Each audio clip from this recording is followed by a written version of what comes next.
ব্যাপার রাজা, আজকে তোমার ফ্যাক্টরিতে ফাংশন আছে, তাই লেবারদের নিয়ে পার্টি দিচ্ছ? Yes, she is so intelligent. Shut up you rascal. মিথ্যে কথা বলার একটা সীমা আছে। একটা চায়ের দোকানে কাপড়ে ধোয়া যার কাজ, সে কিনা একটা 5 স্টার হোটেলের মালিক।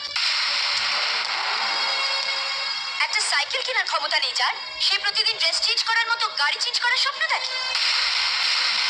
প্রতিদিন 10-12টা চেক সাইন করো। জীবনে কোনোদিন চেকবুক দেখেছো? তোমার মতো একটা লোফারের গালে চড় মারতেও আমার ঘেন্না করে।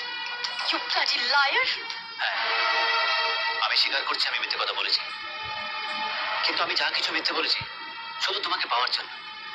তবে বিশ্বাস করো, আমার সব মিথ্যে হলো রিয়া, আমার ভালোবাসা মিথ্যে নয়। ভালোবাসা? একটা ভিখিরির বাচ্চা কোটিপতির মেয়ের সঙ্গে মেলামেশা করার সাহস তোমার হলো কি করে? You scoundrel. Cool down Riya, cool down.